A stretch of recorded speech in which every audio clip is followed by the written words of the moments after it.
الحمدللہ رب العالمین والصلاة والسلام علی رسولہ الکریم وعلی آلہ واصحابہ اجمعین، اما بعد، فاعوذ باللہ من الشیطان الرجیم، بسم اللہ الرحمن الرحیم۔ بزرگوں اور دوستوں، یہ سورہ یوسف ہے اور یہ اس کا آخر کا حصہ ہے جو آج ہم لوگ سنیں گے۔ اس سے پہلے یوسف علیہ السلام کی پوری جو سرگزشت تھی وہ بیان کی گئی تھی، اور آخر کی یہ 10 آیتیں بچی ہوئی تھیں۔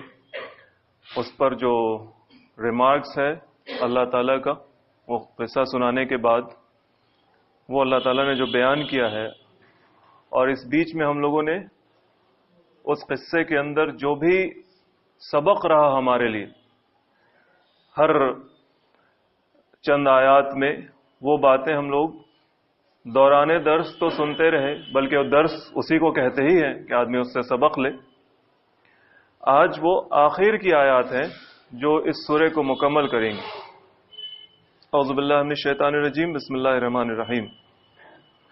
ذالک من انباء الغیب، اے محمد صلی اللہ علیہ وسلم، یہ قصہ جو آپ کو سنایا گیا یوسف علیہ السلام کا، جو یہود نے مطالبہ کیا اور پھر ان کے ذریعے جو مکہ کے قریش ہیں وہ بھی ان کی ہاں میں ہاں ملاتے رہتے ہیں، تو یہودیوں کے ہاں اور عیسائیوں کے ہاں تو یوسف علیہ السلام کا ذکر ہے، جس انداز سے بھی ہے ڈسٹارٹڈ، یعنی اصل شکل میں تو نہیں، جیسا کہ بار بار ہم لوگوں نے تلمود اور انجیل کی بات بھی سنی تھی کہ اس میں یہ بات یوں بیان کی گئی ہے جبکہ قرآن اس طرح سے بیان کر رہا ہے۔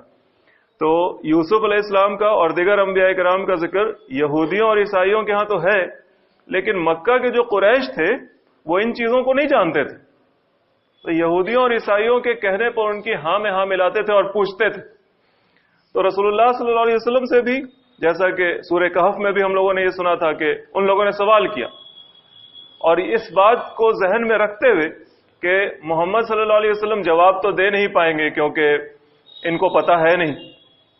اب یہ جواب جب نہیں دے پائیں گے تو ہم لوگ کہیں گے کہ یہ کیسے نبی ہیں، ان کے پاس تو اس بات کا علم ہے ہی نہیں، یا پھر جواب دینے کے لیے یہ کسی یہودی یا عیسائی عالم سے رابطہ کریں گے، یہ بات بھی پتہ چل جائے گی، پھر ہم لوگ کہیں گے کہ یہ وحی نہیں ہے، اللہ کی طرف سے نازل نہیں ہوتا بلکہ یہ خود سے گڑھتے۔ اس بات کا بار بار جواب قرآن نے دیا، اور جو بھی بات ان لوگوں نے پوچھی وہ بالکل صحیح، اس کی صحیح تصویر اور صحیح واقعہ اور صحیح جو حقیقت ہے وہ بیان کر دی، جو کہ یہودیوں کے ہاں اور عیسائیوں کے ہاں ڈسٹارٹڈ انداز میں، بگڑی ہوئی انداز میں موجود تھی وہ بات۔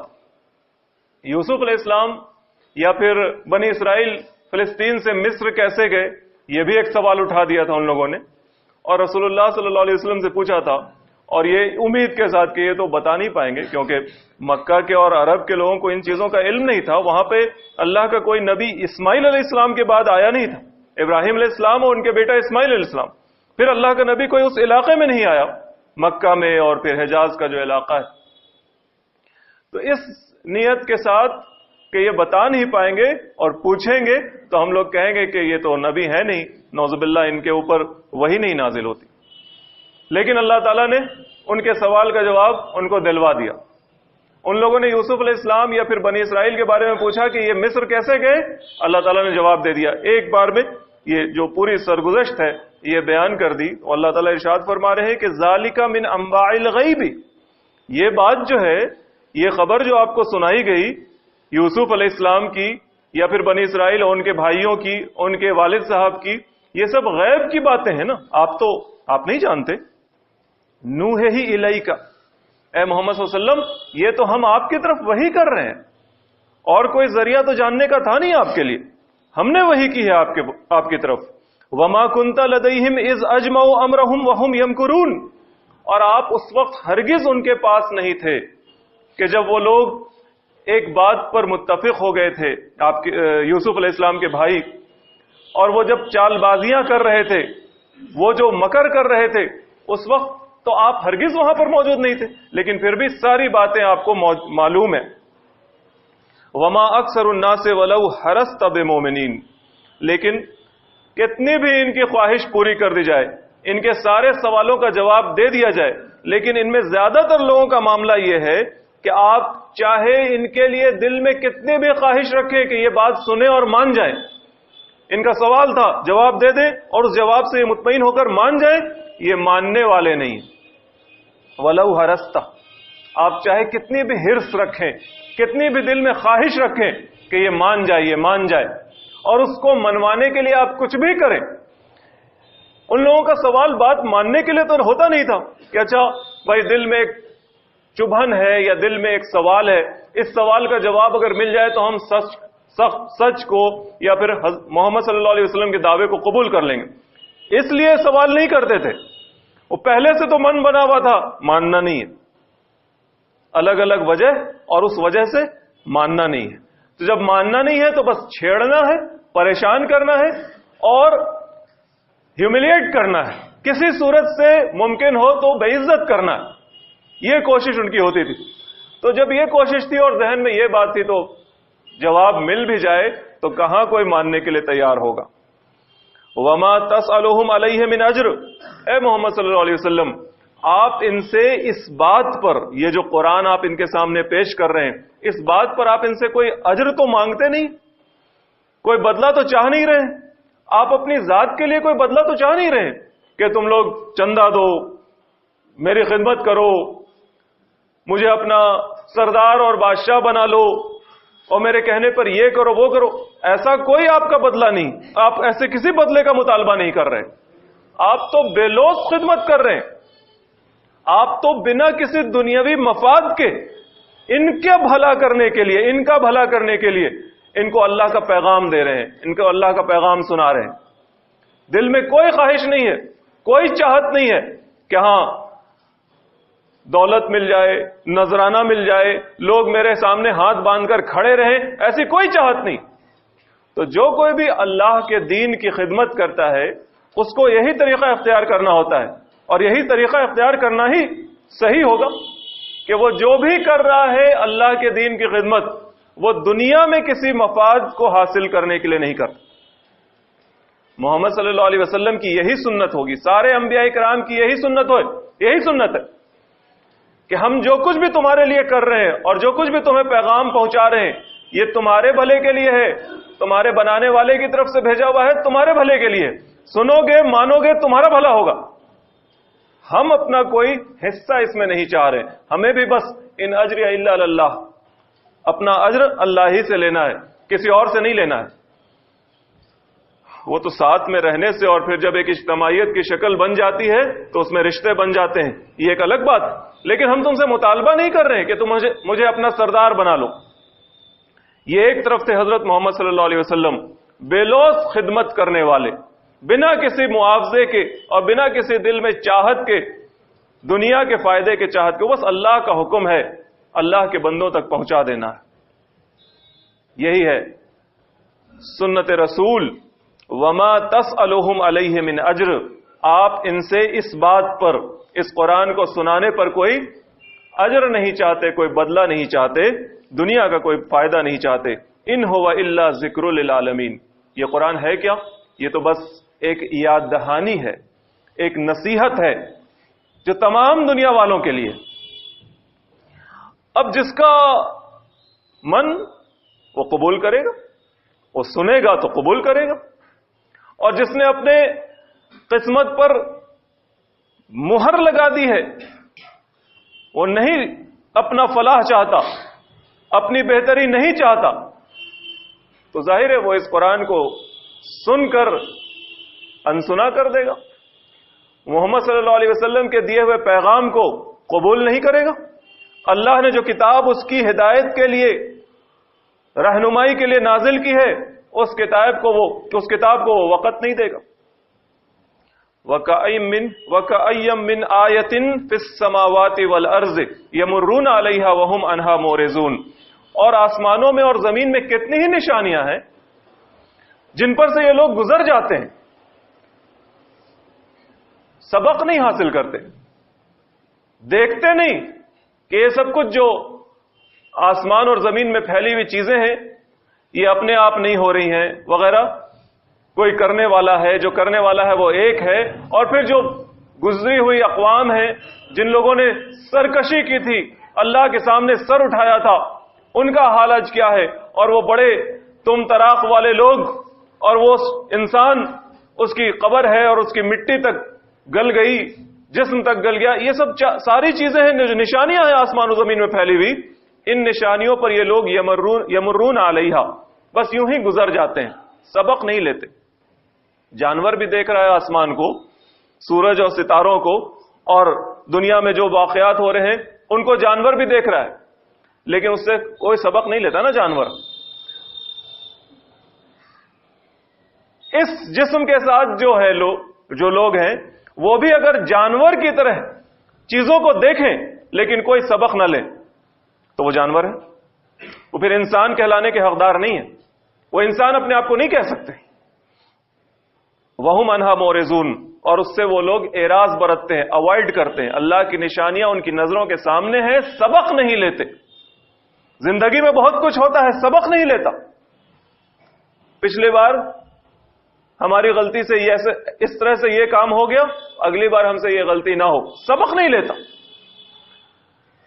وَهُمْ عَنْهَا مُعْرِضُونَ، اور جو نشانیاں ہیں جن سے سبق لیا جا سکتا تھا ان سے سبق نہیں لیتے بلکہ منہ چھپا کر نکل جاتے ہیں.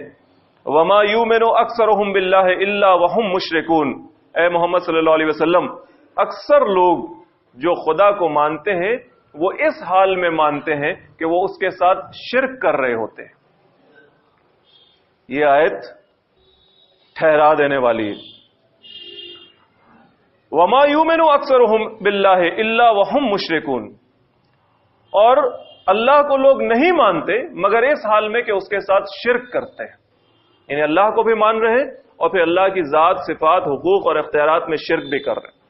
عیسائیوں نے اللہ کی ذات میں شرک کیا، اللہ کے ساتھ اللہ کو مانا، اور پھر عیسیٰ علیہ السلام کو اللہ کا بیٹا مانا، ان کی ذات میں شرک کیا.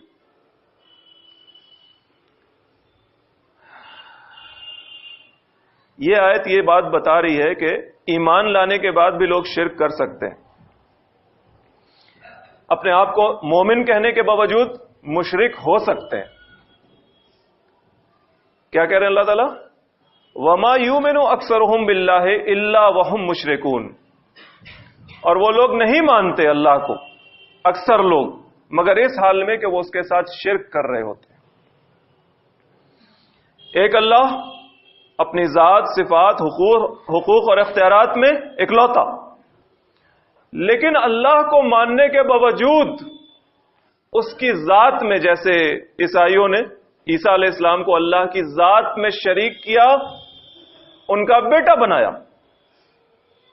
اللہ کی صفات، اللہ اپنے آپ میں سب کچھ دیکھ سکتا ہے، سن سکتا ہے، وغیرہ وغیرہ، یہ اس کی صفات ہیں. وہ کسی کا محتاج نہیں ہے، دیکھنے میں، سننے میں وہ کسی کا محتاج نہیں ہے. اسی طرح سے اگر کسی کو دیکھنے اور سننے میں اللہ کا محتاج نہ مان کے یہ سمجھا جائے کہ یہ بھی اللہ کی طرح سن سکتا ہے اور دیکھ سکتا ہے، تو یہ اس کی صفات، چند صفتیں ہیں، صفتیں تو بھری ہوئی ہیں، لیکن مثال کے طور پر تو ایک دو چیزیں ہی سنائی جا سکتی. یہ اللہ کی صفت میں شرک کرنا ہوا. اسی طرح سے اللہ کے اختیارات ہیں کہ اللہ تعالیٰ کسی کا محتاج نہیں ہے، وہ اس کے اختیار میں ہے کہ وہ کسی کا فائدہ کرے یا نقصان کرے. یہ اختیار ہے اللہ کا. اگر کوئی کسی کو اسی طرح سے سمجھتا ہے کہ اگر اس کے لیے ہم یہ نہ کریں گے تو یہ میرا نقصان کرنے پر قادر ہے یا میرا فائدہ پہنچانے پر قادر ہے، اپنے آپ سے، چاہے وہ دکانداروں کی صبح کی بوہنی ہو کہ اگر ہم نہ کریں گے، ادھار دے دیں گے تو دن بھر میرا نقصان ہوگا. یہ ایک چھوٹی سی بات ہے بالکل. یہ اللہ کے اختیار میں شرک کرنا ہوا اس پیسے کو اور کسی بھی چیز کو اور کسی انسان کو کہ جب تک ہم اس کی جے جے کار نہیں کریں گے وہ تو ہمیں برباد کر دے گا، بے عزت کر دے گا، میرا نقصان کر دے گا، میری فائل اس کے ہاں اٹکی ہوئی ہے، جب تک ہم اس کو خوش نہیں کریں گے میری فائل آگے بڑھائے گا نہیں. نو، یہ ہو نہیں سکتا. اللہ چاہے گا تو ہوگا، اللہ نہیں چاہے گا تو نہیں ہوگا. یہ خیال دل میں بٹھانا ہوگا، دماغ میں اس کو راسخ کرنا ہوگا. اگر یہ کسی کے ساتھ بھی جوڑ لیا تو اللہ کے اختیار میں شرک کیا، اللہ کے اختیار میں شرک کیا. اور اسی طرح سے اللہ تعالیٰ کا حق ہے، اسی کا حق بنتا ہے، اس نے پیدا کیا ہے تو ہمارا اسی کا حق بنتا ہے کہ ہم اس کے آگے ہاتھ پھیلائیں، اپنی مشکل اس سے دور کروائیں، اپنی ضرورت اس کے سامنے اس سے بیان کریں۔ اس نے ہمارے لیے جو زندگی جینے کا طریقہ دین بنایا ہے، ہم اسی دین کو فالو کریں، یہ اسی کا حق بنتا ہے۔ اگر ہم کسی اور کو مشکل کشا تصور کریں، اگر ہم کسی اور کو نوازنے والا اور دینے والا تصور کریں، تو یہ اللہ کے حقوق میں شرک کر رہے ہیں۔ اگر ہم کسی اور کے دین کی اتباع کر رہے ہیں جبکہ پیدا کرنے والا وہ ہے، ہم کسی اور کے دین کی اتباع کر رہے ہیں اس کے دیے ہوئے دین کی نہیں، تو ہم اس کے ساتھ اس کے حقوق میں دوسروں کو شریک ٹھہرا رہے۔ وہ مکہ کے لوگوں نے جب رسول اللہ صلی اللہ علیہ وسلم سے اپنے شرک کو جسٹیفائی کرنے کے لیے کہا، چند باتیں ان سے مطالبہ کیا، تو رسول اللہ صلی اللہ علیہ وسلم سے اللہ تعالیٰ نے کیا جواب دلوایا تھا کہ میں کیسے ڈر سکتا ہوں تمہارے شریکوں سے، کیسے ڈر سکتا ہوں تمہارے شریکوں سے، جبکہ تم اللہ کے ساتھ شریک ٹھہرا دیتے ہو ان ہستیوں کو جن کے لیے اللہ تعالیٰ نے کوئی دلیل نہیں نازل کی، اور تم ڈرتے نہیں ہو۔ اللہ جو سب کچھ کر سکتا ہے اس کے ساتھ تم شرک کرتے ہو، ایسی چیزوں کو اس کا شریک ٹھہراتے ہو جس کے لیے کوئی دلیل بھی نہیں ہے، اور تم ڈرتے نہیں ہو، اور تم مجھ سے مطالبہ کرتے ہو کہ میں تمہارے شرکا سے ڈروں۔ فَأَيُّ الْفَرِيقَيْنِ أَحَقُّ بِالْأَمْنِ إِن كُنتُمْ تَعْلَمُونَ، تو بتاؤ ہم دونوں پارٹی میں سے کون امن کا حقدار ہے؟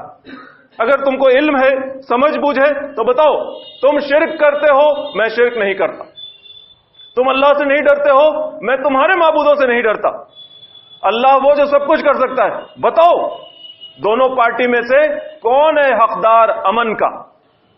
الذین آمنوا ولم یلبسوا ایمانہم بظلم اولئک لہم الامن وہم مہتدون، اولئک لہم الامن وہم مہتدون، جو لوگ ایمان لاتے ہیں اور اپنے ایمان کو لم یلبسوا ایمانہم بظلم، شرک کا لباس نہیں پہناتے، ایمان لانے کے بعد شرک کا لباس نہیں پہناتے اپنے ایمان کو، یعنی مومن بنتے ہیں تو کھرے کھرے مومن بنتے ہیں، شرک کا ایک کام بھی نہیں کرتے، نہ اللہ کی ذات میں، نہ اس کے صفات میں، نہ اس کے حقوق میں، نہ اس کے اختیارات میں، بالکل موحد ہیں تو ہیں، ایک اللہ پر ایمان رکھنے والے ہیں تو ہیں، ہر حال میں زندگی کا بڑے سے بڑا نقصان ہو جائے تو ہو جائے، لیکن اللہ کے ساتھ شرک نہیں کر سکتے، کسی کو شریک نہیں ٹھہرا سکتے، دنیا کے فائدے کے لیے کسی کو شریک نہیں ٹھہرا سکتے اللہ کے ساتھ۔ ان اللہ لا یغفر ان یشرک بہ، اللہ تعالیٰ نے کہا ہے دو بار کہ بے شک اللہ تعالیٰ اس بات کو نہیں معاف کرے گا کہ اس کے ساتھ شریک کیا جائے، کسی کو اس کے ساتھ شرک کیا جائے، اس بات کو اللہ ہرگز نہیں معاف کرے گا۔ اولئک لہم الامن وہم مہتدون، یہ لوگ ہیں جو دل کے چین و سکون و اطمینان کے ساتھ زندگی بسر کریں گے، یہ لوگ ہیں جو سیدھے راستے پر ہیں۔ کون لوگ؟ جنہوں نے ایمان اختیار کیا اور شرک نہیں کرتے، ایمان کے بعد شرک نہیں کرتے۔ افامنوا ان تاتیہم غاشیۃ من عذاب اللہ او تاتیہم الساعۃ بغتۃ وہم لا یشعرون، یہ لوگ کیا اس بات سے بالکل بے خوف ہے کہ ان تاتیہم غاشیۃ من عذاب اللہ، اللہ کے عذاب کی کوئی آفت ان کو ڈھانک دے، اچھا ان کے اوپر آ جائے کوئی ایسی آفت جو ڈھانک لے ان کو اللہ کے عذاب سے؟ کیا اللہ کے عذاب سے یہ لوگ بالکل نچنت ہو گئے، بے خوف، نڈر، کوئی بھی بات ہو کوئی فرق نہیں پڑتا، آ جائے عذاب تو آ جائے؟ کیا ان کا دماغ ایسا ہو گیا ہے؟ او تاتیہم الساعۃ بغتۃ وہم لا یشعرون، یا پھر ان کو اس بات کا بھی خوف نہیں رہا کہ ان کے اوپر قیامت ہی آ جائے اچانک، اور انہیں اس بات کا کوئی خیال اور شعور تک نہ ہو کہ قیامت آ گئی اور آنے والی؟ اتنی بے خوفی، اتنا جری ہو جاتا ہے انسان، بات سنائی جا رہی ہے، سمجھائی جا رہی ہے، جو مطالبہ ہے پورا کر دیا جا رہا ہے، لیکن اس کے باوجود مان کر نہیں دے رہا، انکار کی روش اختیار کیے ہوا ہے، وہی بے حسی، وہی بے حسی، وہی اللہ کے سامنے کھڑا ہے، وہی اس کے رسول کو چیلنج کر رہا ہے۔ قل، اے محمد صلی اللہ علیہ وسلم کہہ دیجئے،